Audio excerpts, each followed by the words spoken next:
Le balado est présenté par Louis Belzile, courtier immobilier chez Royal Lepage Blanc et Noir. Il fait partie du top 10 des courtiers Royal Lepage Québec. C'est plus de 900 propriétés vendues. Puis, il offre un service exceptionnel. Il est très disponible. Il va vous offrir un service personnalisé. J'ai moi-même acheté et vendu plusieurs propriétés avec lui. Donc, je vous le recommande fortement. Vous pouvez le contacter au www.belzileimmobilier.com.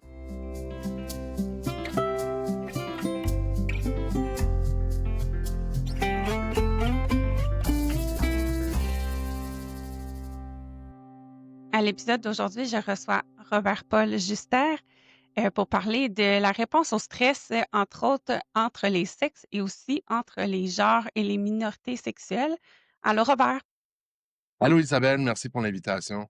je vais te laisser te présenter pour les gens qui ne te connaissent pas. Oui, donc je suis Robert-Paul Justard, je suis depuis 7 ans un professeur à l'Université de Montréal dans le département de psychiatrie et addictologie. J'ai fait mon doctorat avec Sonia Lupien, la reine du stress au Québec, où je me suis vraiment intéressé à comprendre le sexe et le genre en lien avec le stress et la résilience. Depuis les derniers 15 ans, j'ai dédié quand même une grande partie de ma recherche à regarder la communauté LGBTQ+, pour mieux comprendre leur expérience de stress puis leur physiologie de stress. Mais j'ai beaucoup d'intérêt, je regarde la cognition, donc je sais que Clémence Perrault, qui était avec vous la semaine passée, s'intéresse beaucoup à cette question avec Marie-France Marin, qui était un de mes collègues avec Sonia. Donc, on a des intérêts avec la cognition, on a des intérêts avec la santé mentale et la résilience. Puis, un de tes sujets de prédilection en recherche, je pense, c'est la charge allostatique. Est-ce que tu peux Oui, expliquer c'est quoi ce concept-là?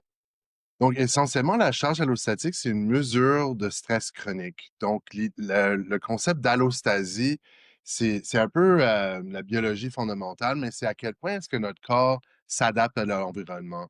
Donc, dans une situation de stress, notre cerveau va détecter une menace, puis notre physiologie, puis notre homéostasie va s'adapter à l'environnement. Euh, la charge allostatique, c'est essentiellement le prix que notre corps et notre cerveau payent avec le temps quand ces systèmes sont chroniquement activés. Puis on le mesure en regardant les hormones de stress comme le cortisol, mais aussi l'insuline, la pression artérielle, le cholestérol, l'inflammation. Donc, c'est une théorie très compréhensive pour comment tous nos systèmes deviennent déréglés avec le stress, mais c'est aussi une mesure qu'on utilise dans nos études pour vraiment indexer à quel point les choses vont pas bien chez un individu. Puis, est-ce qu'il y a des différences, tu sais, dans vos études que vous avez faites? Est-ce que vous avez observé des changements ou des différences significatives entre les sexes ou entre, les genres, là? Fait que juste pour préciser, quand on parle de sexe, on parle du sexe, de la naissance de la personne. Puis l'identité de genre, peut-être expliquer un peu, là, c'est quoi la différence entre les 2 concepts? Oui, c'est un super bon point. Donc, notre sexe assigné à la naissance, c'est typiquement mâle ou femelle. Il y a quand même une proportion de personnes qui sont intersexes, donc c'est pas clair. Puis souvent, c'est pendant la puberté qu'il y a des changements d'une direction ou l'autre. Mais notre identité de genre, c'est vraiment à quel point on se voit d'être un homme ou une femme, un garçon, une fille, ou même non-binaire, donc pas nécessairement nettement un ou l'autre. Puis la question originale que vous avez posée, est-ce qu'il y a une différence avec la charge allostatique? C'est la question de mon doctorat que je voulais répondre avec Sonia. Puis la réponse, vite comme ça, c'est qu'en général, semblerait-il que les mâles ont une charge allostatique plus élevée que les femelles, qui fit quand même avec ce qu'on connaît de la mortalité. Donc, les femmes, en général, vont vivre 7 ans plus longtemps que les hommes. Mais si on commence à regarder c'est quels systèmes qui sont impliqués, c'est là que ça devient assez complexe. On voit par exemple que les hommes généralement réagissent plus fort en termes d'hormones de stress à des stresseurs qui sont genre un peu le challenge, donc de faire des tâches mentales ou de faire des entrevues fictives. Ça semble stresser les hommes plus en termes de cortisol, mais les femmes semblent être plus affectées par le rejet social. Donc déjà, la nature du stresseur va interagir avec la réponse de stress pour juste le système de cortisol. Donc imaginez toute une constellation de biomarqueurs qui sont interreliés. Ça devient vraiment complexe, puis c'est essentiellement cette complexité qu'on s'intéresse à comprendre en regardant la charge allostatique. Donc, question vite comme ça, c'est que les hommes, oui, ont une charge allostatique plus élevée, mais quand on commence à nuancer d'autres variables, donc l'identité de genre, donc les personnes transgenres, ou l'orientation sexuelle, donc d'être un homme gay ou une femme lesbienne, ça commence à être plus en plus compliqué, puis ça me ferait plaisir d'expliquer un peu plus au cours de notre rencontre. Bien, on peut y aller, tu sais, peut-être qu'on peut reprendre le concept de la réponse au stress, là, tu sais, très de base, là. Fait que quand on est exposé à un stresseur, c'est quoi les réactions physiologiques qui s'enclenchent dans tous les humains, là? Fait que, indépendamment du stress ou du genre.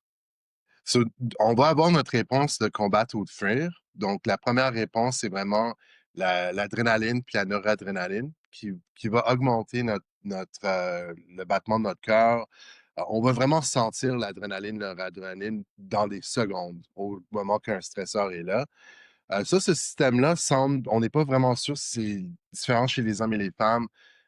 C'est un peu mélangé aussi avec la littérature, avec les animaux. Mais le deuxième système, c'est l'axe hypothalamus pituitaire surrénal. Qu'est-ce que ça veut dire? C'est que c'est un axe qui produit l'hormone cortisol, juste avec les surrénaliens. Puis le cortisol va essentiellement transformer le gras dans notre corps en sucre que notre corps va utiliser pour avoir de l'énergie. Donc, le cortisol, on ne va pas nécessairement le sentir de la même manière que l'adrénaline, mais c'est un peu comme un hormone espion. Ça va aller partout dans notre corps puis modifier les fonctions. Ça va retourner au cerveau pour vraiment mettre l'attention sur la situation de menace, mais ça va aussi moduler la cognition. Ça va moduler toutes les régions du cerveau qui sont impliquées dans la régulation des émotions. Donc, voici le lien entre le stress et la santé mentale. Euh, Ce qui est le cas que quand on est trop stressé, tous nos systèmes vont toujours voir le monde avec un peu plus de menaces. Donc, ce système-là, à la base, c'est adaptatif. On veut avoir une réponse de stress. Par contre, c'est là qu'il y a des différences assez marquées entre les hommes et les femmes. Typiquement, comme je l'ai mentionné, les hommes vont produire plus de cortisol en réponse à un stresseur de challenge. Or que les femmes semblent réagir plus au rejet social. Mais quelque chose qui est vraiment intéressant, c'est que si on donne un questionnaire qui demande, tu sais, à quel point est-ce que vous êtes stressé dans cette situation, à quel point est-ce que vous êtes stressé au quotidien, généralement, les femmes vont rapporter plus de détresse au cours de leur vie que les hommes. Donc, c'est une question fondamentalement intéressante parce qu'à un niveau psychologique, social, sur des questionnaires de cette manière, les femmes semblent rapporter plus de stress, mais quand on regarde vraiment la physiologie du stress à un niveau biologique, ça semble être les hommes qui produisent plus d'hormones de stress et qui ont un usage de stress chronique plus élevé. Puis est-ce que, tu sais, le fait que les femmes, peut-être, ils ont des micro-stress plus, réguliers dans leur vie, fait que, mettons, la charge mentale quotidienne, la conciliation travail-famille, est-ce que ça peut être une forme d'adaptation au stress versus les hommes? Ben là, ils ont un grand stresseur, fait que leur réponse au stress avec la sécrétion du cortisol va être plus marquée dans un événement X, alors que les femmes, ils vont subir des micro-stress quotidiens. Est-ce que ça pourrait expliquer un peu cette différence-là? Absolument, puis j'irais plus loin que c'est même pas nécessairement des micro-stress. Les femmes ont plus de responsabilités que les hommes vis-à-vis la famille. C'est depuis les derniers 60 ans, avec l'augmentation de représentation de femmes au milieu de travail, ça n'a été pas nécessairement contrebalancé avec moins de responsabilités à la maison. Donc, les femmes ont vraiment un double rôle d'avoir maintenant souvent un emploi à temps plein et aussi d'être la personne principale de soutien dans la famille. Tu sais, c'est sûr qu'il y a des configurations différentes, mais normalement, les femmes ont beaucoup plus de responsabilités au cours de la vie. Puis à mon avis, ça pourrait expliquer certains changements dans la prévalence de certaines maladies. Donc, par exemple, les maladies cardiovasculaires, il y a 60 ans, on n'en parlait pas vis-à-vis les femmes, mais maintenant, ça tue plus de femmes au Canada que d'hommes. Donc, je pense qu'il y a des changements sociétals qui font en sorte que l'augmentation de places dans le milieu de travail, qui est naturellement une bonne chose, c'est équitable, mais c'était, à mon avis, un stresseur de plus chez les femmes que les hommes n'ont pas nécessairement repris la relève. Est-ce qu'il y a d'autres maladies qui sont plus associées aussi au stress chronique chez la femme, là? Par exemple, les maladies auto-immunes qui touchent quand même plus les femmes, l'anxiété, le cancer, est-ce que ça, c'est on a des études qui nous disent qu'il y a des liens clairs? Oui, puis quand ça vient à la santé mentale, quelque chose d'assez intéressant, c'est que la majorité des conditions qui semblent affecter les mâles, c'est beaucoup plus des conditions neurodéveloppementales. Donc, l'autisme, le Tourette. Mais chez les femmes, c'est beaucoup plus, ou chez les femelles, j'utilise le terme d'une manière interchangeable, mais quand on va parler de femelles basées de femmes basées sur l'identité de genre, je vais spécifier. Les femmes semblent être affectées beaucoup plus par des conditions qui émergent à l'adolescence. Donc, on parle de dépression, d'anxiété, de troubles de personnalité, limite. Tout qui est auto-immunitaire aussi affecte les femmes beaucoup plus que les hommes normalement. Donc oui, il y a toute une constellation de conditions qui sont différentes. Euh, les conditions qui changent avec le temps, par contre, on parle maintenant beaucoup plus de diabète chez les femmes, ce qui n'était pas... ça a toujours été un peu une condition qui affectait les deux sexes de la même manière, mais maintenant, on voit une plus grande proportion de femmes. Il y a aussi beaucoup de comportements de santé qui ont peut-être changé un peu chez les hommes. Donc, on parle de la cigarette. Les hommes, normalement, fument un peu moins maintenant qu'auparavant, mais dans des pays, particulièrement en Asie, les femmes commencent à fumer de plus en plus. Donc, ça, c'est relié à d'autres conditions respiratoires. Je pense que c'est quand même important de considérer à quel point ces conditions changent avec le temps, dépendamment du stress puis de la représentation de femmes dans le milieu de travail. Puis, est-ce qu'on a des données qui nous disent qu'il y a des différences entre, mettons, une personne qui est née de sexe féminin, mais s'identifie au genre masculin ou qui est non-binaire? Est-ce qu'il y a des différences à l'intérieur des femmes en tant que telles?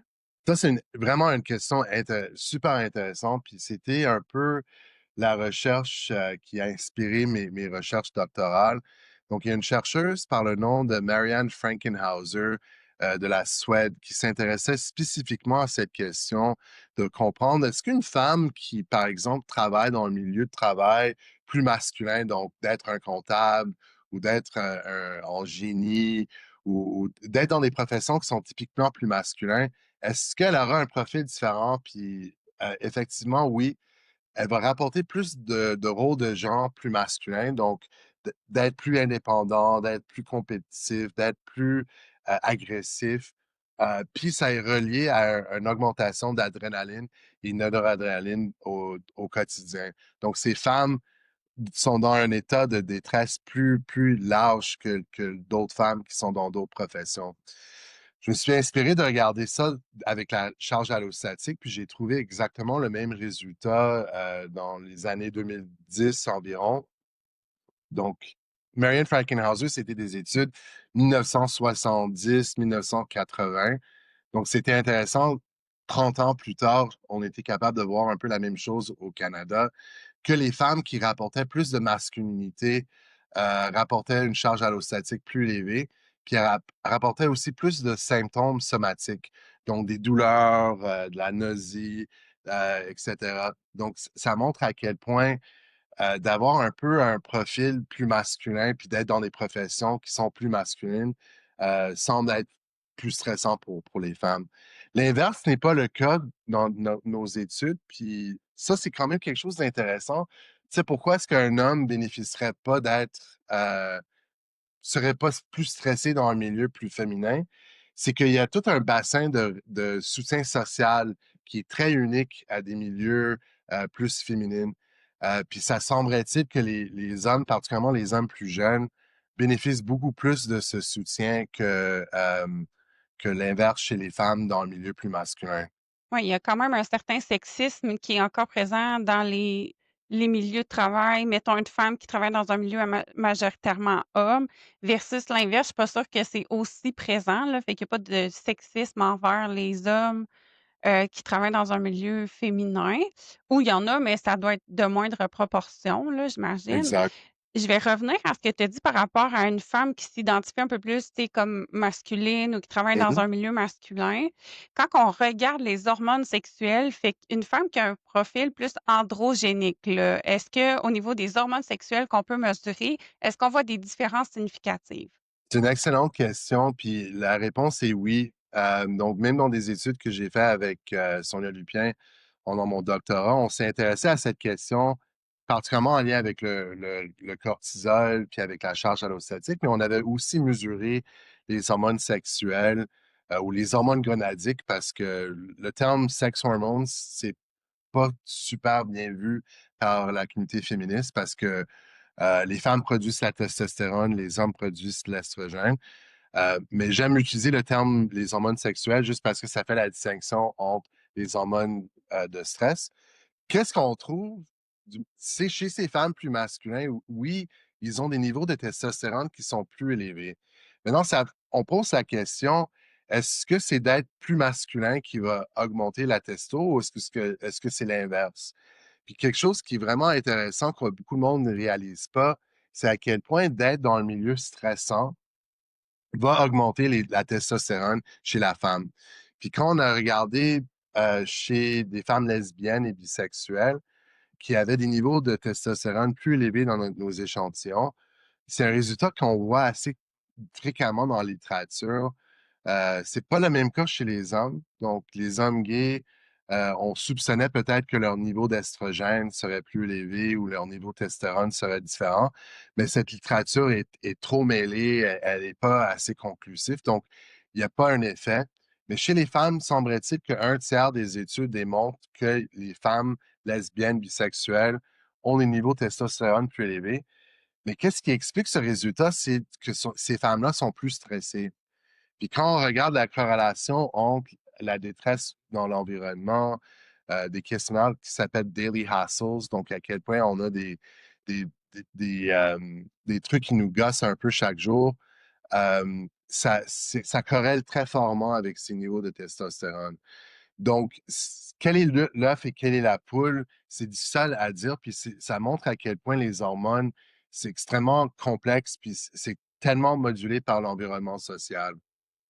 Donc, si je comprends, on n'est pas capable de dire est-ce que c'est quelque chose qui a été inné ou acquis, là, le changement dans les dosages de testostérone chez des femmes avec un profil plus masculin. Hem, est-ce qu'il y a des études qui ont mesuré chez des jeunes avant l'adolescence, avant la puberté? Est-ce qu'on était capable déjà de distinguer des niveaux différents chez des filles qui vont être homosexuelles éventuellement? Est-ce qu'on est Mhm. capable de tout de suite identifier qu'il y a des prédispositions? Parce que, tu sais, je pense qu'il y a eu longtemps, là, on essayait de comprendre l'homosexualité, on essayait de dire, ben, c'est quelque chose qui est acquis. Est-ce Mhm. qu'au niveau de la recherche des hormones sexuelles, on a été capable d'identifier quelque chose, à ce niveau-là? Donc, je vais commencer en répondant que quand j'ai commencé à explorer cette recherche, je voulais éviter d'aller trop loin dans les origines de l'orientation sexuelle ou les origines d'être transgenre ou non-binaire parce que il y a quand même une puissance dangereuse avec la biologie. Puis ce n'est pas quelque chose nécessairement que la communauté. Oui, c'est intéressant. La biologie, c'est la science de la diversité à un certain niveau. J'ai évité un peu ces questions par respect à la communauté parce que je voulais vraiment comprendre à quel point est-ce que l'environnement social a un effet sur les hormones. Malgré le fait ça m'intéresse quand même, puis il y a plein de monde qui s'intéresse à cette question. Puis oui, il y a quand même une littérature qui monte, particulièrement chez la communauté intersexe. Donc ça, c'est des personnes qui sont nées souvent avec des génitales qui sont un peu ambigus. C'est souvent des conditions qui sont reliées à la génétique. Donc on en parle souvent vis-à-vis les Olympiques puis les sports compétitifs. Oui, souvent, le monde va même pas savoir qu'ils sont intersexes avant qu'ils font un test génétique. Puis, il y en a certaines conditions, particulièrement chez les femmes, où les femmes vont naturellement produire plus de testostérone. Puis, chez ces femmes, effectivement, il y a une plus grande proportion entre elles qui vont être lesbiennes et bisexuelles. Mais c'est pas tout le monde. Donc, ça montre à quel point, oui, il y a peut-être une prédisposition, mais ce n'est pas clairement seulement la biologie. Cette recherche aussi a été beaucoup explorée chez les animaux, mais elle se manifeste, elle se trans, la, la translation vers les humains est pas très, très claire. Donc oui, semblerait-il, par exemple, chez des études chez les chiens et les chiennes, si une femelle va grandir à côté d'un mâle qui produit plus de testostérone, elle va avoir un genre de masculinisation qui va la rendre plus une chienne, par exemple, plus masculin. Mais ce genre de recherche c'est très difficile de faire ça chez les humains. Puis ça reste encore très mêlé. Je pense aussi, comme je l'ai mentionné, ça peut être un peu dangereux d'aller trop loin dans la direction de comprendre les origines biologiques de la diversité sexuelle et de genre parce que ça ouvre la porte à potentiellement changer des processus qui arrivent d'une manière naturelle. Oui, effectivement, c'est un point vraiment important à mentionner, là. Si on parle du processus du coming out, fait que là, on parle Oui. d'homosexualité, est-ce que c'est quelque chose qui a été étudié? Donc le niveau de stress chez les gens qui sont en processus, de coming out, pour affirmer, là, leur orientation sexuelle? Donc, c'était un de mes grandes découvertes pendant mon doctorat où on s'intéressait à regarder les hormones de stress au quotidien et aussi en réponse à un stresseur et aussi la charge allostatique et la santé mentale. Puis, qu'est-ce qu'on a trouvé dans cette étude qui était basée avec un échantillon de 87 personnes à Montréal? Donc, un petit échantillon, mais un échantillon qui a été vraiment bien étudié. On voit ça souvent en neurosciences. On n'a pas des gros échantillons, mais on a des échantillons qui ont été vraiment bien étudiés. Qu'est-ce qu'on a trouvé? C'est que les femmes lesbiennes, bisexuelles et les hommes bisexuels et gays qui avaient fait un coming out complet à leur famille puis à leurs amis rapportaient des niveaux de cortisol qui étaient plus bas au matin comparé à ceux qui n'avaient pas complètement fait leur coming out. Quand on a regardé la santé mentale, avoir fait un coming out au complet était relié à moins d'anxiété, moins de dépression, puis moins d'épuisement professionnel. Il y a d'autres études qui ont répliqué cette étude. Ça semble être quelque chose qui est fortement affecté par notre milieu socio-économique où on habite. Donc, c'est sûr que faire un coming out à Montréal versus le faire en Arabie Saoudite, c'est quand même quelque chose de très différent. Donc, où on habite, les aspects géospatials sont extrêmement importants en lien avec ce résultat-là. Il y a une autre étude qui a été faite, c'était vraiment une étude classique qui s'intéressait au fonctionnement immunologique de personnes avec le VIH. Puis qu'est-ce qu'ils ont trouvé? C'est que ceux qui ont fait un dévoilement de leur statut de VIH à leur famille puis à leurs amis, avaient une survie plus longtemps avec le VIH que d'autres. Puis quand on regardait le CD4 count, qui est un marqueur immunologique de fonctionnement du système immunitaire, le monde qui avait fait leur dévoilement avait un compte de CD4 qui était plus élevé, qui montre à quel point le fait de faire un dévoilement vis-à-vis un statut de séropositivité et aussi quelque chose d'important qui, malgré le fait qu'on a beaucoup de médicaments maintenant, ça reste toujours un enjeu très stigmatisant pour beaucoup de monde. Puis est-ce que tu as été capable d'identifier dans cette recherche-là si, hem, le temps, là, fait que mettons, à 15 ans, moi je sais que je suis homosexuelle, mais mon coming out va se faire à 45 ans versus quelqu'un qui va le faire 5 ans plus tard ou 1 an plus tard. Est-ce que le temps, a une influence aussi sur ces facteurs-là? Je pense que oui, mais j'attendrai de voir les données parce que on a une étude actuellement en cours dans mon laboratoire qui s'intéresse exactement à cette question, puis comment le stigma change au cours de la vie. Donc, à mon avis, puis il y a quand même une littérature qui montre ça, quand on est plus jeune, le stigma qui nous affecte, c'est vraiment le homonégativité, la transphobie internalisée. Mais quand on commence à faire le coming out, puis si ça va bien, puis on a des soutiens de notre famille, puis notre réseau social, on a une connexion avec la communauté, ça semble aller assez bien. Puis le stigma de tout ce processus d'internisation, ça devient d'autres sources de stigma. Donc, ça peut être la violence, ça peut être la discrimination, ou ça peut être d'autres identités qui sont affectées comme vieillir, puis le âgisme. Donc, on s'intéresse à comprendre tous ces facteurs en lien avec l'intersectionnalité. Donc, l'intersectionnalité, c'est à quel point, par exemple, d'être une femme lesbienne, noire, âgée, on a plusieurs identités qui sont potentiellement marginalisées dans cette équation. Donc, on aimerait comprendre au cours de la vie, est-ce que ces stigmas changent, puis est-ce que leur relation à les hormones, puis à la physiologie, puis à la santé mentale change? Je pense que oui, puis on le voit assez comme le coming out qui se fait plus tard dans la vie, c'est souvent beaucoup plus difficile parce qu'il y a souvent le monde ont été mariés, ont eu des enfants, donc il y a tout un autre c'est historique qui s'interagit avec cette réalité. Puis à ma connaissance, c'est de la recherche qui a été principalement faite avec des entrevues qualitatives. Mais d'avoir des gros échantillons où on a suffisamment de participants pour regarder ça, c'est notre rêve. On est avec notre étude déjà proche de 400 personnes. On aimerait continuer à le faire avec plus de représentation de personnes âgées. Donc, peut-être d'ici une couple d'années, j'aurai une meilleure réponse pour toi. Est-ce que vous êtes toujours en recrutement? Oui, oui, on est toujours en OK. recrutement. Donc, n'importe qui pour nous contacter sur les réseaux sociaux. On est le Caesar Lab,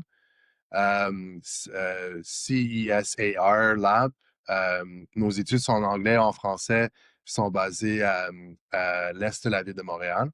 Puis actuellement, on est vraiment à la grande recrute de femmes transgenres et d'hommes, que ce soit des hommes hétérosexuels, bisexuels ou les hommes gays, on les a recrutés suffisamment. Mais c'est souvent les sous-groupes qui sont les plus marginalisés, qui sont les plus difficiles à recruter. Donc, les hommes bisexuels, c'est pas facile de les recruter. C'est un groupe qui subissent plus de problèmes de santé mentale. Même chose pour les femmes bisexuelles. Donc, c'est des groupes qui sont plus difficiles à recruter. Puis tu as parlé de stigma, là, fait que, tu sais, entre autres, en lien avec la race, l'orientation. Est-ce qu'il y a des données qui nous disent qu'à chaque fois qu'on ajoute un stigma, ça augmente la charge allostatique ou, la réponse au stress ou les taux de cortisol? Donc, exemple, un homme qui est, non binaire, hem, homosexuel de race noire, est-ce qu'à chaque fois qu'on rajoute un stigma, ça change les données au niveau du stress? C'est une excellente question. La théorie dirait oui, puis il y a beaucoup de littérature, particulièrement aux États-Unis, qui s'appelle the weathering hypothesis. Donc, weathering, c'est un peu, on pourrait dire, l'usage c'est basé sur la météo, mais ça se traduit mal en français. L'idée, c'est que quand on subit plus de stigma en lien avec notre identité, ça use notre corps plus vite. C'est une grande théorie en actualité aux États-Unis, puis on l'a exploré dans l'étude que je mentionne avec nos données préliminaires. Ça, c'est les recherches de mon étudiante Nevena Chuntuva, que je co-dirige avec Tania Lecomte. Euh, Nevena s'intéresse à la question d'intersectionnalité en lien avec la charge allostatique. Puis qu'est-ce qu'on a utilisé? C'est un questionnaire qui regarde l'intersectionnalité. Donc, ça regarde tout un ensemble d'identités en lien avec la discrimination, mais ça ne nous permet pas nécessairement de voir est-ce que c'est plus d'être une femme ou est-ce que c'est plus d'être une minorité sexuelle ou est-ce que c'est plus d'être une personne transgenre. C'est tout un peu mélangé. Puis qu'est-ce qu'on trouve avec ce questionnaire qui s'appelle the Intersectional Discrimination Index? C'est que ceux qui rapportent plus de discrimination au cours de leur vie, puis au cours de leur quotidien, ont une charge allostatique plus élevée. Puis c'est une des premières évidences de comment le stigma intersectionnel est relié à la charge allostatique. Ce papier est sous revue, donc on va attendre que d'autres scientifiques nous donnent des conseils pour la validité de notre résultat. Mais ça fit avec la théorie, puis c'est un résultat qui ne nous surprend pas. Ça fit avec ce qu'on penserait comme hypothèse. Pour traduire là, le tu dis la météo là, moi je vois ça un peu comme analogie, c'est comme s'il ventait dans tu sais, il y a un vent de face vraiment fort tout le temps. Fait qu'il y a des embûches peut-être qui sont plus présentes pour ces gens-là, associées à différents stigmas. Hem, Exactement, ouais, c'est ça, exactement. c'est comme si tu étais toujours pris avec un gros vent là. Puis l'exemple qui a été utilisé principalement pour le weathering hypothesis, c'est la recherche d'une chercheuse qui s'appelle Geronimos, qui s'intéressait à explorer ça chez les femmes noires. Puis qu'est-ce qu'on voit aux États-Unis d'une manière, c'est pas toujours le cas, mais les femmes noires semblent de commencer leur puberté plus tôt, qui semblait être liée à plus de stress quand elles sont jeunes. Et ça, c'est relié à plus de problèmes chroniques plus jeunes que d'autres populations. Donc, les femmes noires vont comme maturer plus vite à un niveau de reproduction. Souvent, ils vont avoir des enfants plus jeunes aussi. Puis, ils vont commencer à avoir plus de maladies chroniques comme la diabète, comme la douleur, etc., à des âges qui sont souvent même 10 ans plus tôt que d'autres populations. Donc, c'est une théorie qui est très important à étudier. Puis, on commence juste à avoir des études qui regardent l'interaction entre être une femme lesbienne puis une femme noire aux États-Unis puis la charge allostatique. Puis jusqu'à maintenant, les échantillons sont tellement petits qu'on manque de puissance statistique pour être capable de confirmer des résultats ou non. Mais on espère avec le temps, avec suffisamment de représentation, que ça va être possible. Puis c'est là qu'actuellement, le IA, puis des innovations statistiques deviennent de plus en plus intéressant à répondre à cette question. C'est intéressant ce que tu dis en termes de recrutement parce que, tu sais, même dans les recherches où on fait juste prendre la différence entre hommes-femmes, bien, on a encore de la difficulté, je pense, à recruter des femmes. Fait que là, quand on commence à les sous-diviser en fonction de leur identité de genre, de l'orientation sexuelle, en fonction de la race, je pense que ça doit être vraiment, vraiment compliqué pour vous, là. Fait que vous êtes vraiment bon d'essayer d'aller dans cette avenue-là parce que déjà, recruter des femmes en sciences, je pense que c'est pas si facile, là, de ce que je comprends. C'est un point intéressant, puis je dirais, pas pour vous contredire, mais je pense que c'est plus facile de recruter des femmes dans nos études à nous que les hommes. Puis c'est un peu, je trouve Ben, ça c'est une drôle. bonne nouvelle. Ouais, c'est une bonne nouvelle, mais les hommes ont peur de prise de sang. Plus que les femmes. Donc, nos études, ça implique quand même une prise de sang.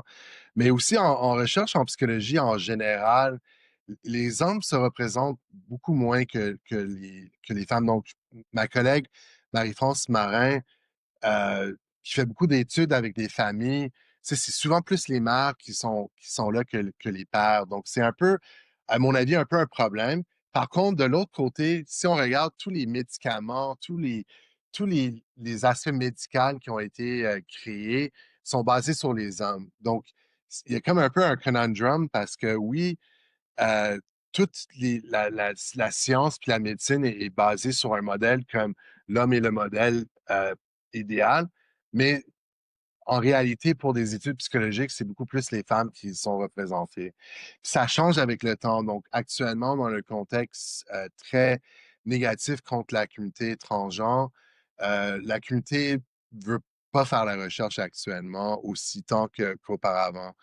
Il y a d'autres populations aussi où, à cause de problèmes historiques, qui ont de la difficulté à participer aussi. Donc, la communauté noire aux États-Unis, il y a des études affreuses qui ont été faites auparavant, euh, qui, qui datent de plus de 50 ans, euh, qui encore aujourd'hui affectent la probabilité que quelqu'un voudrait participer.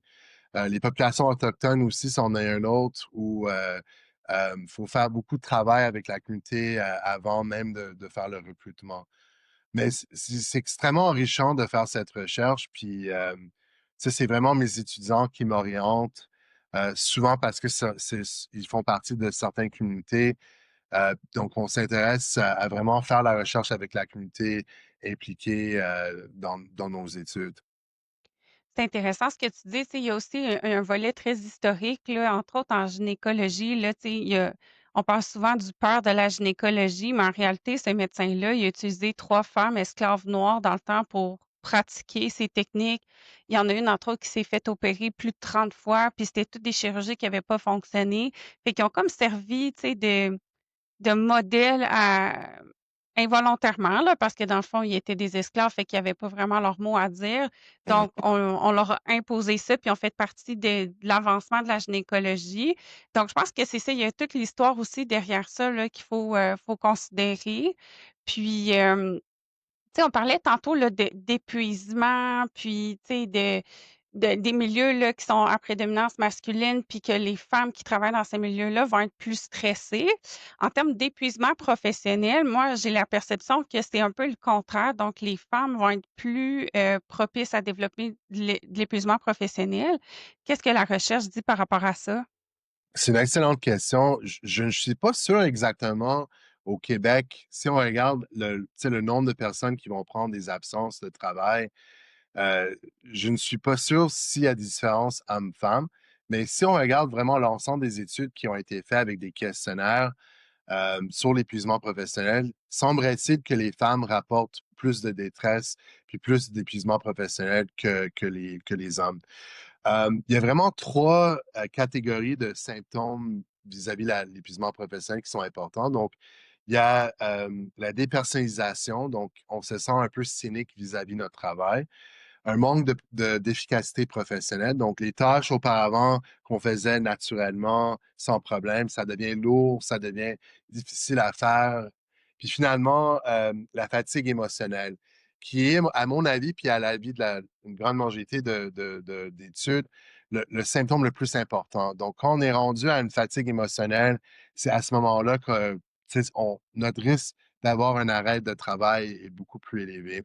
Puis pour ce symptôme-là de la fatigue émotionnelle, des études, des méta-analyses qui font des analyses de tout un ensemble d'études trouvent que c'est les femmes qui rapportent plus de fatigue émotionnelle.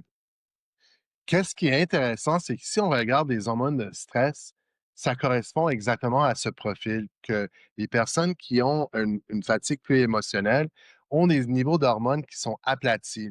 Ils ne produisent pas suffisamment de cortisol au cours de la journée, puis leur rythme ne varie pas aussi tant qu'un profil de santé. Donc, quand on se réveille dans le matin, on a une réponse de cortisol qui s'appelle, c'est plate, c'est la réponse au réveil du cortisol.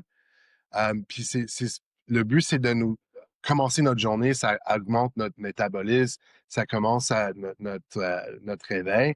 Puis chez les personnes épuisées, malgré le fait qu'ils ont peut-être dormi 8 heures, cette augmentation n'est pas là. Puis beaucoup des études que j'ai faites au cours de ma carrière prouvent d'une manière assez répétitive que ce résultat-là d'avoir des niveaux de bas de cortisol est relié à la fatigue émotionnelle.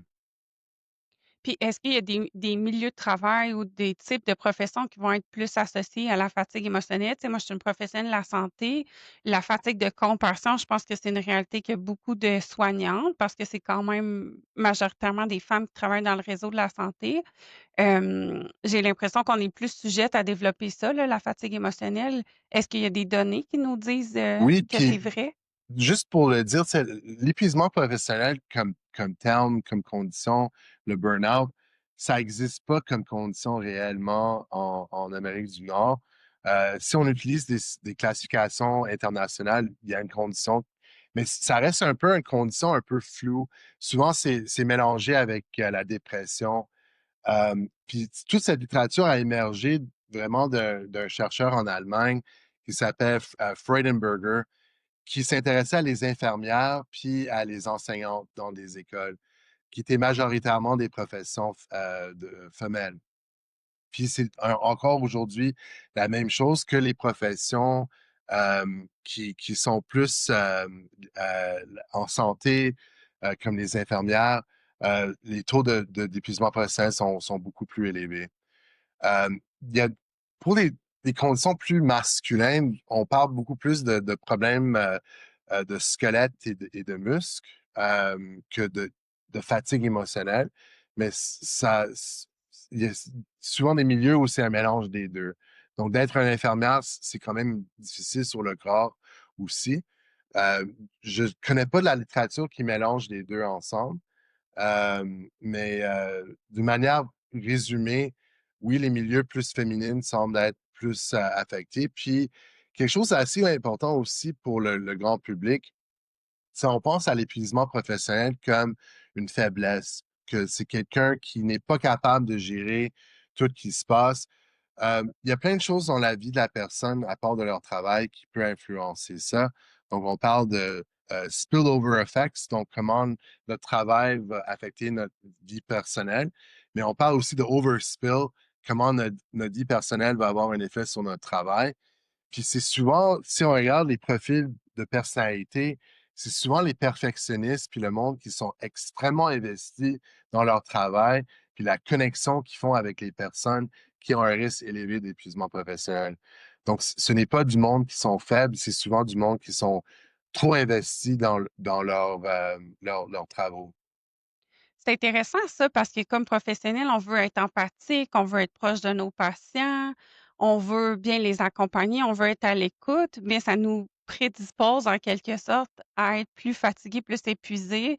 Donc, c'est difficile de trouver l'équilibre là, au niveau des j'accompagne bien, je m'investis dans mon travail, mais je protège ma santé en même temps. Effectivement. Puis je pense que c'est quelque chose qui doit être vraiment je pense qu'il n'y a pas une formule qui va fonctionner pour tout le monde. Puis c'est là que tout qui est relié au genre, puis la masculinité, puis la féminité, puis l'androgynité est extrêmement intéressant parce que c'est pas clairement d'être dans un milieu masculin ou clairement dans le milieu féminin. C'est vraiment notre profil à nous, notre réseau autour de nous. Donc, par exemple, on parle de profession infirmière comme une profession très féminine, mais si je pense à la profil d'une infirmière qui travaille à un hôpital, c'est aussi des traits hyper masculins aussi. Donc, c'est du monde qui sont très indépendants ou indépendantes. Donc, c'est vraiment sous ce mélange je dirais, de différences individuelles dans le milieu qui va avoir un effet sur la personne. Puis, malgré le fait que ça fait 50 ans que le monde s'intéresse à ces questions-là, le mélange de qu'est-ce qui est le genre, le sexe et genre, puis la physiologie du stress, c'est quand même assez nouveau. Puis c'est des recherches qui sont principalement, j'en fais beaucoup dans mon laboratoire, mais ça reste quand même assez novateur comme approche. Puis j'aurais envie qu'on parle des troubles d'utilisation de substances là, est-ce que justement les professions ou tu sais quand on est en épuisement professionnel, est-ce qu'il y a une association, avec le développement des troubles d'utilisation de substances ou est-ce que les femmes versus les hommes ont plus de prédisposition, à développer ce genre de troubles-là? C'est une bonne question, puis je suis désolé, j'ai pas la réponse vis-à-vis la toxicomanie ou les abus de médicaments prescrits. Par contre, je peux parler un peu d'antidépresseurs. Puis ça, c'est des études qu'on a fait dans mon laboratoire avec mon étudiant Philippe Kerr qui s'intéressait à comprendre les rôles de genre vis-à-vis l'utilisation des antidépresseurs puis la physiologie. Puis qu'est-ce qu'on a trouvé, c'est que dans un échantillon de travailleurs et travailleuses d'un hôpital psychiatrique, euh, les femmes qui avaient plus d'arrêt de travail, plus d'épuisement professionnel, puis un rôle de genre plus masculin, étaient celles qui avaient une plus grande probabilité de prendre des antidépresseurs. Puis les antidépresseurs avaient comme effet de diminuer la réponse au stress quand on exposait nos participants à un stresseur. Ça fait un peu avec comment souvent le monde va dire, ah bon, mais les antidépresseurs fonctionnent bien parce que quelque chose qui m'aurait normalement stressé beaucoup, je me sens un peu aplati. Puis cette résultat, c'est un peu ça s'aligne un peu avec cette expérience subjective. Par contre, si on était pour regarder ça au cours du temps, puis au cours du traitement, euh, on n'est pas sûr exactement si les antidépresseurs sont très bons pour le monde qui a un épuisement professionnel. Puis je vais expliquer pourquoi je dis ça. J'ai mentionné que l'épuisement professionnel est souvent relié à des niveaux de cortisol qui sont déjà aplatis. Donc, c'est comme si le système a été tellement stressé, puis peut-être a eu des niveaux de cortisol tellement élevés que le cerveau a dit, bon, on se calme le pompon, puis ça diminue les niveaux. Maintenant, si tu donnes quelqu'un un antidépresseur, le mécanisme de fonctionnement avec le tryptophane puis la sérotonine, ça va diminuer les niveaux de cortisol encore plus. Puis ça pourrait être potentiellement quelque chose de négatif pour quelqu'un qui a un profil déjà aplati. Donc, quand quelqu'un va aller au psychiatre ou au médecin de famille pour avoir une prescription d'antidépresseurs, on on n'a aucune idée c'est quoi leur profil de cortisol. Donc, à mon avis, ça serait vraiment chouette si on était capable d'ajouter ça dans la pratique de prescription parce que si tu penses à ça, ça prend un mois pour que les antidépresseurs commencent à fonctionner. Puis un arrêt de travail typique, c'est 3 mois. Donc, si on a déjà perdu un mois pour rien, c'est une perte de temps pour tout le monde impliqué, le patient, la patiente et le professionnel de la santé.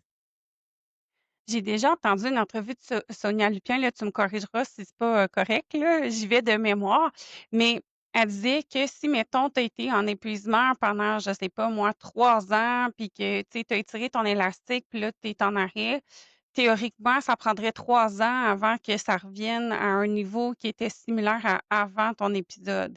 Est-ce que ça, c'est vrai? Tu sais, est-ce qu'on peut extrapoler que c'est équivalent en termes de temps?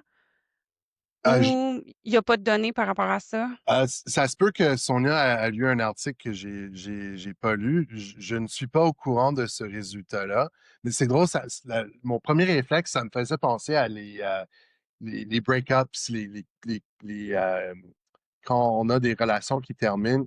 Puis souvent, c'est comme un peu comme si on était avec quelqu'un pour un an, ça nous prend comme minimalement un an pour se remettre. Mais je mêle un peu mes opinions personnelles avec mes connaissances professionnelles. Je ne connais pas ce résultat-là, mais je sais que Sonia est très au courant de beaucoup de littérature qui regarde tout le réseau social autour d'une personne. Puis ça, c'est quelque chose qui n'est pas négligeable quand on regarde quelqu'un avec un épuisement professionnel, c'est que souvent, oui, cette personne va être qui à part d'un milieu hostile. Mais c'est aussi un milieu qui a potentiellement beaucoup de ressources sociales puis de soutien social qui peut aider la personne. Donc, si on leur sort de ce milieu-là, ça peut prendre beaucoup de temps à se rétablir puis de recevoir ce soutien qui peut les soulager. Donc, je pense que ça me semble logique comme résultat, mais je ne connais pas l'étude. Est-ce qu'on peut avoir un épuisement de notre réponse au stress? Tu sais, tu parles là qu'il y a certaines conditions qui font que la courbe de cortisol, elle va être un peu aplatie en fonction des stresseurs. Est-ce que ça se peut, mettons, quelqu'un qui a vécu vraiment un événement traumatique, une grosse situation de stress, un état de stress post-traumatique, est-ce qu'on peut avoir épuisé, nos surrénales au point où qu'on n'est plus capable de sécréter de cortisol du tout? Oui, la réponse, c'est que environ 20 à 25% des conditions qui sont reliées d'une manière au stress sont reliées à des niveaux de cortisol aplatis ou j'aime pas trop le terme adrenal fatigue parce que c'est un terme qui est un peu surutilisé par le grand public. Oui, il y a une littérature qui soutient ce concept que les surrénales produisent moins de cortisol, puis que même les surrénales sont moins épais, puis il y a quand même il y a une science derrière ça, mais c'est un terme qui est utilisé un peu trop. Comme on parle d'un cerveau reptilien, c'est un autre terme que je trouve un peu. Mais oui, la réponse, c'est que ça peut avoir un effet. Puis le trauma, la fatigue chronique, la fibromyalgie et l'épuisement professionnel sont toutes des conditions reliées à des niveaux très bas de cortisol. Maintenant, La question de temporalité est extrêmement importante. Donc, si on pense logiquement à ça, à mon avis, quelqu'un qui est stressé au cours du temps va avoir des niveaux très élevés de cortisol, puis à un certain moment, quelque chose va faire en sorte que les niveaux vont diminuer. Maintenant, si on utilise l'exemple du trauma, puis ça, c'est des recherches que Sonia Lupien a contribué. Tout le développement de nos cerveaux quand on est jeune grandissent puis rapetissent à un niveau différent au cours de notre vie. Donc, il y a certaines régions comme l'hippocampe qui est impliqué avec la contextualisation de nos mémoires, l'apprentissage, etc., qui est une région très sensible au stress. Puis, semblerait-il que quand cette région est plus petite, nos niveaux de cortisol a tendance à être un peu plus élevés. Donc, Sonia, avec des collègues, ont proposé que si on subit certaines adversités ou traumas à certains moments de notre vie où ces régions-là sont moins développées, ça pourrait avoir un effet spécifique sur ces régions-là. Maintenant, comment est-ce que ça pourrait expliquer des niveaux bas de cortisol? Puis ça, c'est souvent le cas dans des situations où le trauma ou l'adversité était énorme. Donc, par exemple, si on regarde le trauma, il y a les abus sexuels, il y a les abus psychologiques, il y a la négligence et il y a l'abus physique. Puis, semblerait-il que les abus physiques et sexuels sont reliés un peu plus à des profils de cortisol qui sont aplatis. Donc, ça répond un peu à votre question que dans une situation de grande adversité, quand on est très jeune, ça va diminuer, ça va faire en sorte que le système va faire un peu un shutdown. Puis ce shutdown est aussi relié à l'hippocampe qui va être moins bien développé, puis être moins capable de bien communiquer avec d'autres régions du cerveau comme l'amygdale, donc une région très importante pour les émotions un peu crudes, et le développement de notre cortex préfrontal qui va être un peu le executive decision maker pour à quel point est-ce qu'on doit avoir une réponse de stress ou non.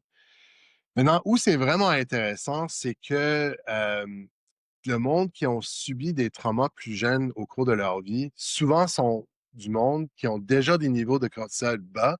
Donc, si on les met dans des situations de grande détresse, ce monde-là a un risque plus élevé de développer des problèmes de trauma. Puis ça, c'est une étude que Marie-France Marin, Sonia, puis moi-même, avec notre collègue Stéphane Gay, avait regardé chez les travailleurs et travailleuses de l'hôpital Louis-H. Lafontaine, où on regardait les travailleurs et travailleuses qui ont subi de la violence du milieu des patients. Puis qu'est-ce qu'on a trouvé, c'est que ceux qui avaient des niveaux de cortisol déjà très bas avaient un risque plus élevé de développer des problèmes de trauma au cours du temps après avoir vécu de la violence au travail. Donc, ça fit encore un peu avec cette idée que si notre système de cortisol n'est pas adapté pour réagir, ça va faire en sorte que notre réaction va être potentiellement un stress post-traumatique ou la dépression ou l'anxiété. Donc, si on le voit de cette manière-là, c'est pas que la dépression, l'anxiété ou le trauma, c'est quelque chose de négatif, c'est simplement notre corps qui n'est incapable de vraiment réagir à la situation.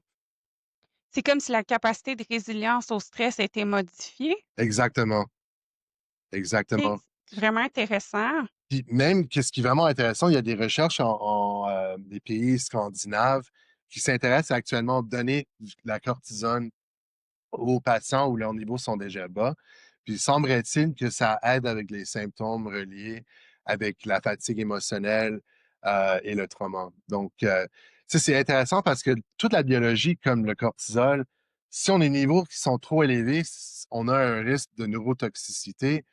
Mais si les niveaux sont trop bas, on a aussi un problème. Donc, c'est vraiment de trouver cette balance, puis euh, je pense, d'être vraiment comme société, il faut réfléchir à comment on est capable de regarder ça. Puis, c'est oui, quelqu'un peut prendre des médicaments, mais ça ne change pas le fait que peut-être ce monde-là vit dans un milieu de travail très hostile ou un contexte de vie personnelle qui est très complexe. Donc, tu sais, c'est très mêlant tout ça.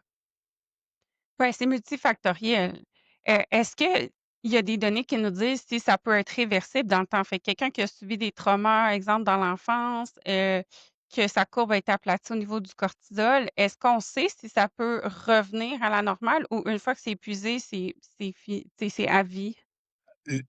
La réponse là aussi, c'est que oui, il y a toujours la possibilité d'améliorer puis de développer la résilience.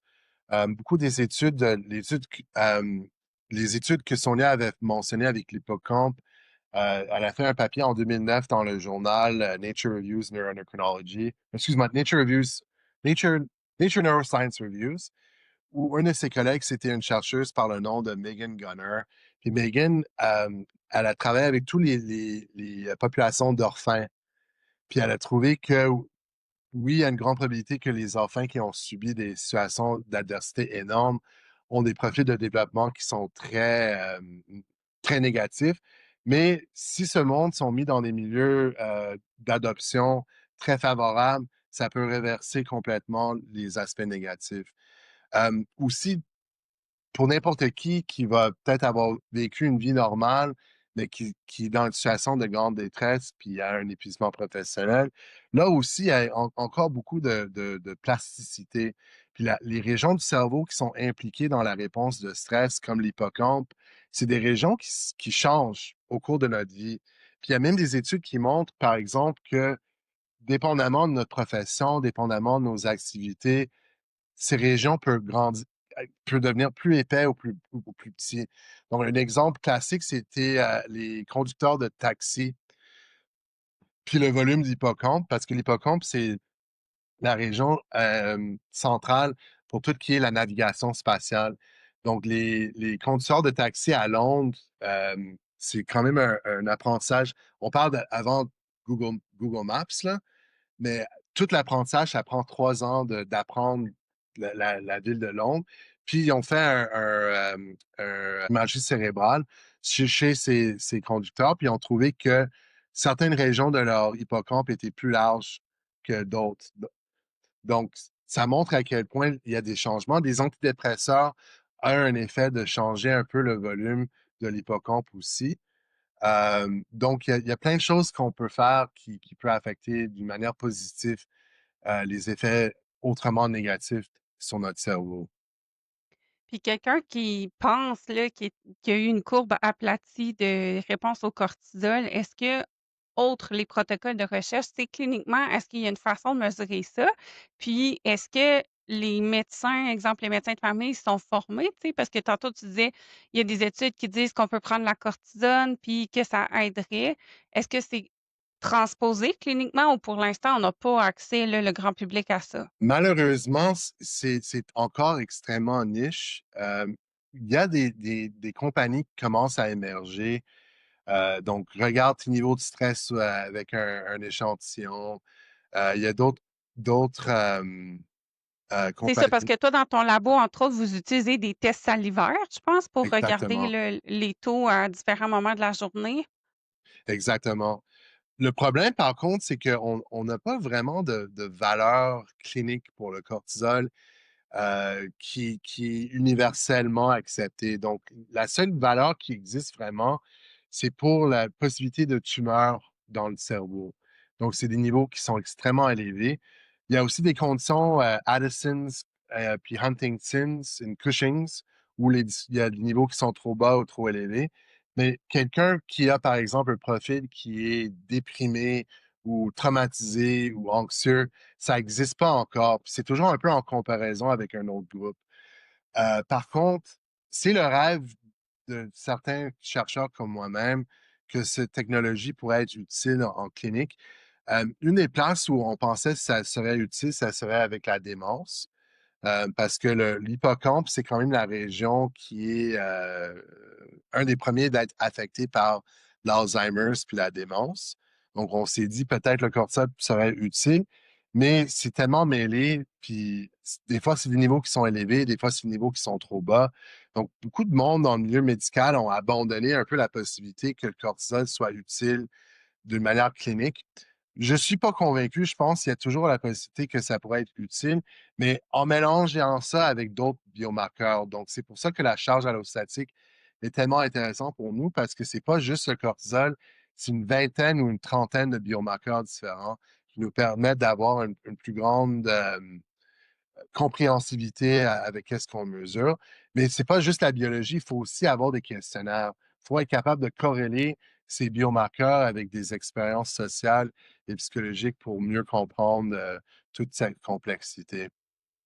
Moi, je vois ça plus d'un vu de, tu sais, un point de vue de santé publique ou de santé préventive. Là, je me dis, tu sais, là, c'est bien, là, vous êtes capable de mesurer tout ça dans le temps, tu sais, en fonction de l'exposition au stress, la charge allostatique, mais j'ai l'impression qu'on mesure une fois que les dommages sont arrivés.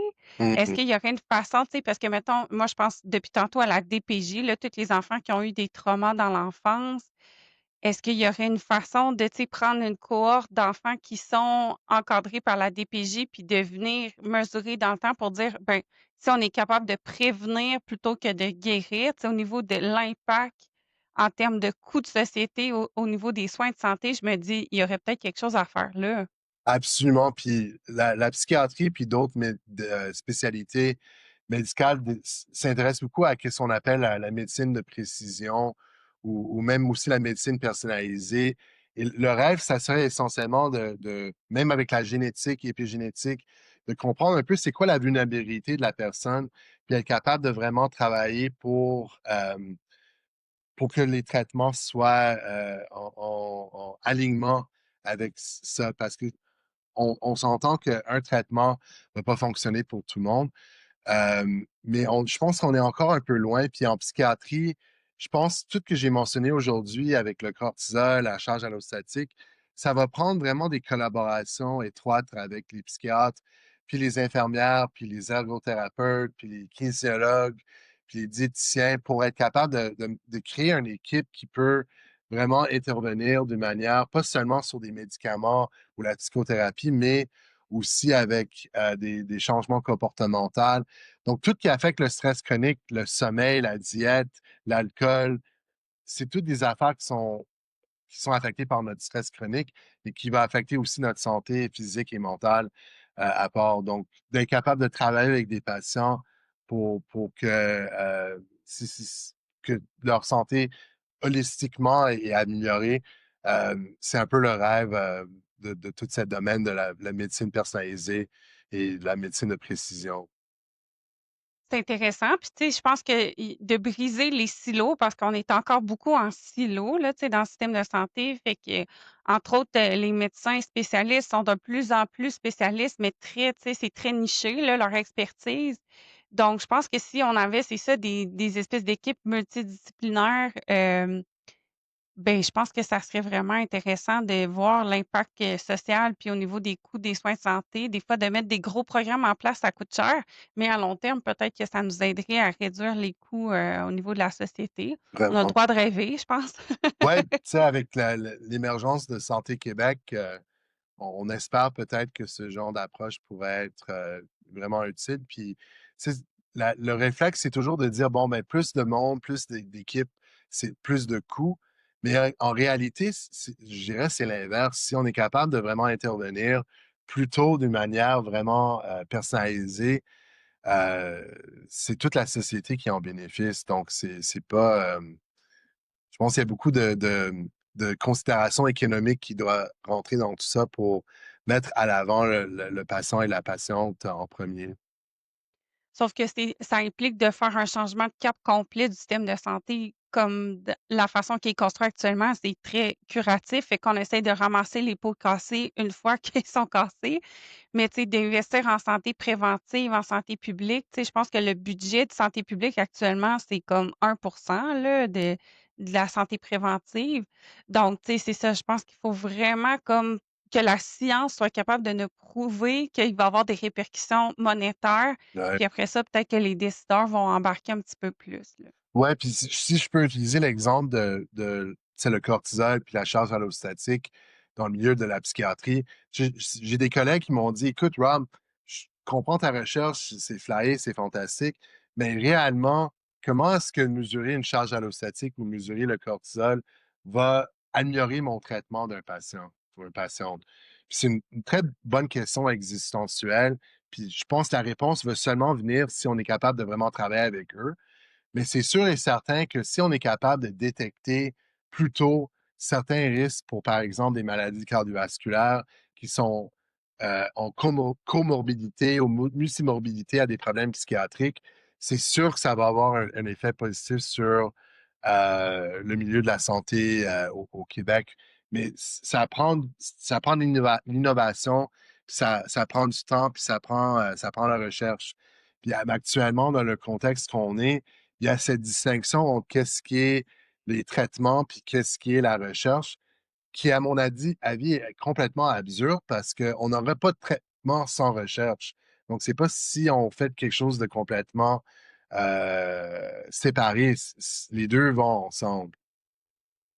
Puis en termes de financement, tu sais, avec ce qui se passe au sud de la frontière, là, il y a eu quand même beaucoup, beaucoup de lois qui ont été passées aux États-Unis récemment, là, tu sais, pour tout ce qui est les diversités, les minorités sexuelles, diversité de genre. Heu, le financement, tu sais, au niveau du Québec, est-ce que toi, tu sens des répercussions par rapport à ça? J'ai été affecté par certaines collaborations américaines où il y a eu des pertes de financement, particulièrement chez la recherche, chez la communauté trans et non-binaire. Je dois dire, au Canada, il y avait quand même je dirais certains, le monde avait un peu peur d'un gouvernement conservateur qui s'alignerait un peu plus avec le modèle de Trump. Donc, tout qui est identité de genre, tout qui est diversité, équité, inclusion, tout qui est climat aussi était un peu vu comme potentiellement problématique si Poliev a été élu. Mais actuellement, avec le gouvernement de Carney, le monde reste quand même optimiste, puis il reste quand même fier que le Canada n'est pas les États-Unis. Mais ça reste que le Canada se distingue actuellement beaucoup dans cette ligne de recherche puis de science en voulant pas être comme les États-Unis. Puis j'ai beaucoup de mes collègues américains qui sont actuellement en train d'explorer des changements de carrière vers le Canada. Donc, je pense que ça répond un peu à la question que oui, il y a encore un peu un peur que ça pourrait virer vers un modèle plus comme Trump. Mais actuellement, je pense on est correct pour les prochains 3 ans. Mais c'est encourageant en même temps, si tu dis que les chercheurs américains, ils veulent juste déplacer leurs pratiques, je me dis, tu sais, au moins, ils arrêteront pas de faire ces études-là, puis tu sais, ça va pas avoir un impact. Mais tu sais, temporairement, je pense que oui, il y a un impact sur les données qu'on va avoir avec ces communautés-là. Mais si ces gens-là sont tellement convaincus que leurs recherches sont pertinentes, ils vont peut-être déplacer leurs pratiques pour aller chercher du financement ailleurs. Fait que, tu sais, je pense qu'au Canada, nous, on est prêts à les accueillir à bras ouverts. Hem, Je mais tu sais, je c'est dirais oui, mais en même temps, ça, tu sais, je suis un chercheur qui doit me mettre en compétition avec d'autres chercheurs plusieurs fois par année pour des subventions. Puis le modèle américain est extrêmement compétitif. Donc, souvent, quand on fait de l'application pour des demandes de financement, ce n'est pas juste pour faire nos études, c'est souvent aussi nos salaires. Donc, tous les universités, Harvard, Columbia, c'est tout du soft money où le salaire doit être intégré dans les demandes. Donc, si tu amènes tout ce monde est hyper compétitif, ça va créer un peu comment je peux dire, ça veut faire de la division, tu sais, dans le fond du financement disponible. pense que ça va être nécessaire que la philanthropie américaine soit capable de se relocaliser aussi pour soutenir ce genre de changement et aussi la philanthropie au Canada. Parce que c'est sûr qu'on n'a pas on n'a pas les budgets que l'économie américaine permettent pour Mmh. leur budget avec les National Institutes of Health. Donc, à mon avis, oui, je suis très favorable pour mes collègues de venir puis on travaille ensemble, mais il faut qu'il y ait de l'argent qui vienne avec eux. C'est intéressant.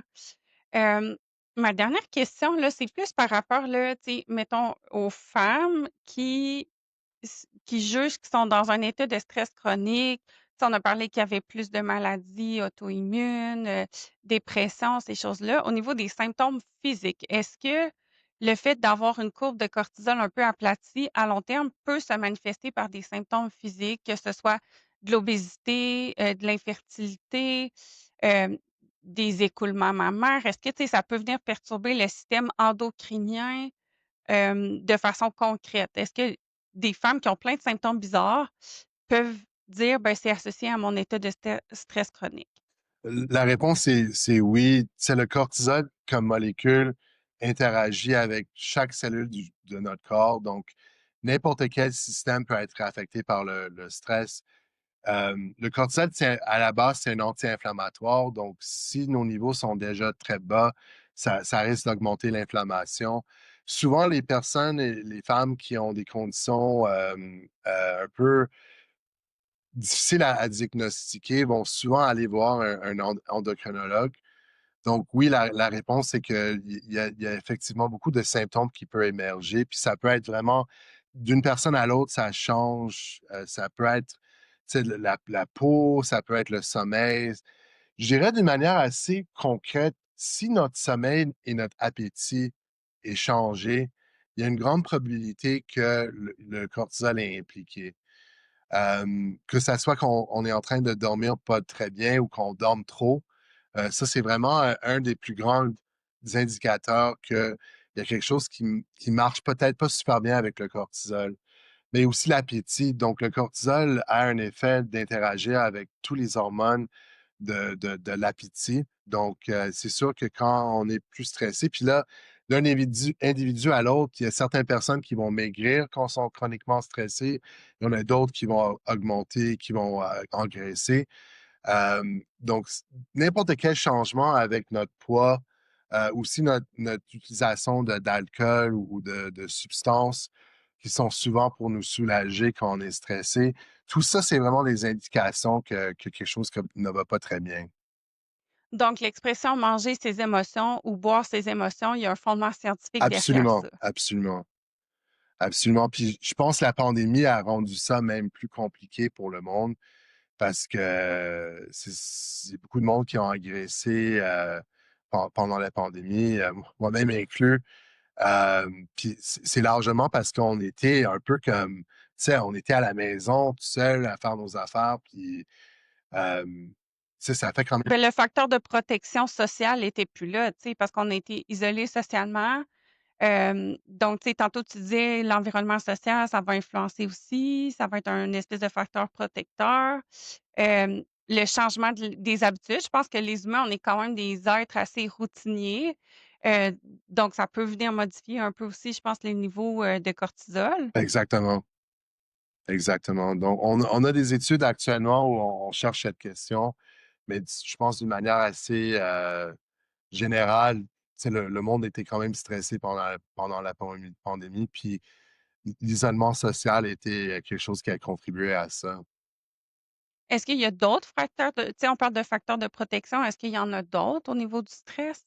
Je pense que ça dépend de la communauté dans laquelle on regarde. Donc, hier, j'ai assisté à une présentation qui regardait la communauté Blackfoot, excuse-moi, une population autochtone américaine. Puis un des facteurs le plus important pour eux vis-à-vis l'inflammation, santé mentale, toxicomanie, etc., c'était la connexion à la communauté.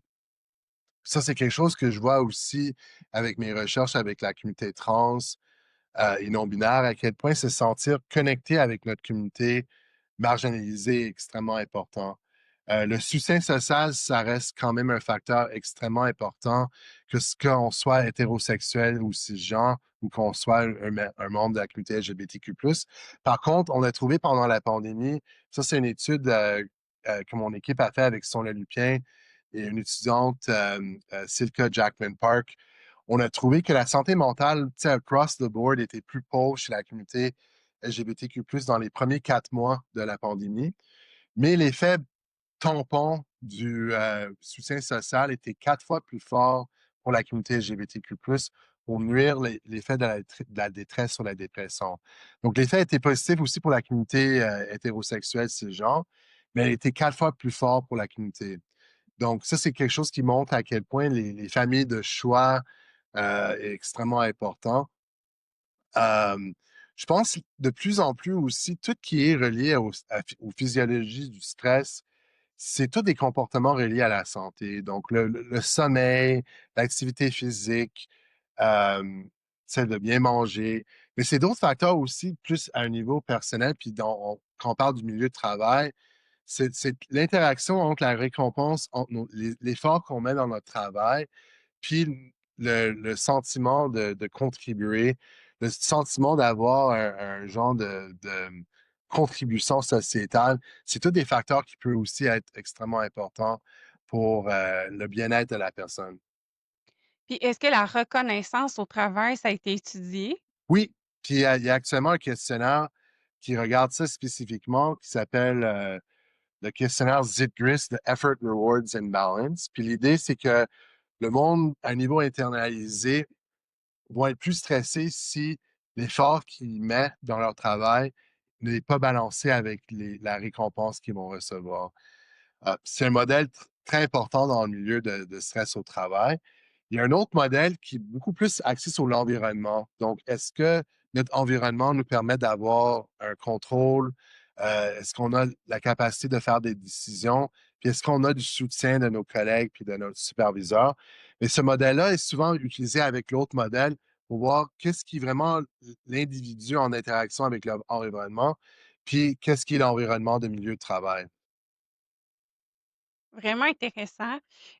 Si là, tu avais un grand concept ou un grand conseil pour les gens là, pour avoir un impact significatif sur leur niveau de stress au quotidien, ce serait quoi? Je pense être vraiment à l'écoute de nos changements d'humeur. Si on est plus volatile, si on est plus en colère, si on est plus déprimé, puis ça semble ne pas aller bien, c'est- perdez pas le temps. Ça devient vraiment facile pour que notre dépression, notre anxiété devienne quelque chose de normal pour nous. Puis on peut même souvent se trouver un peu bien dans notre mécontentement.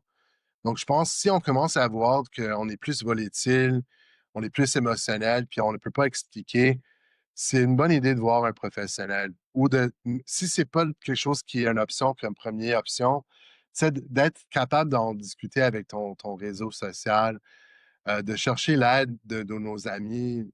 C'est vraiment important. Puis je pense, malgré le fait que la pandémie, ça a 5 ans, on a un peu de rattrapage avec nos capacités sociales, de chercher le soutien, puis je pense que c'est extrêmement important de le faire, puis de trouver des façons de prendre action. Donc, de ne pas accepter que ça va juste être comme ça, puis je reste comme ça toute ma vie, mais d'être capable d'être actif pour changer certains comportements qu'on n'aime pas. Je pense que collectivement, il faut arrêter aussi de banaliser, tu sais, tout le monde est fatigué, tout le monde est déprimé. C'est rendu comme un peu la norme sociétale. Donc, je pense qu'il faut se donner un devoir aussi de dire, ben, collectivement, on va peut-être plus lever le flag quand on voit nos collègues, nos amis, nos frères, nos sœurs, nos parents dans des situations comme ça d'épuisement ou tu sais, de changement d'humeur. Je pense qu'on a un devoir aussi envers les autres de faire attention, puis d'en parler, puis ouvrir la discussion, puis arrêter de banaliser un peu ces symptômes-là. Absolument. Puis je pense dans cette optique de réaliser que chaque émotion, même si elle est un peu à l'extrême puis un peu négatif, il y a un but évolutif et évolutionnaire dans tout ça. Donc, si on utilise l'exemple d'un ours au Québec maintenant qui est en train de préparer pour une hibernation, c'est le même modèle que quelqu'un déprimé. Donc, c'est quelque chose qui aurait autrement marché bien pour une espèce.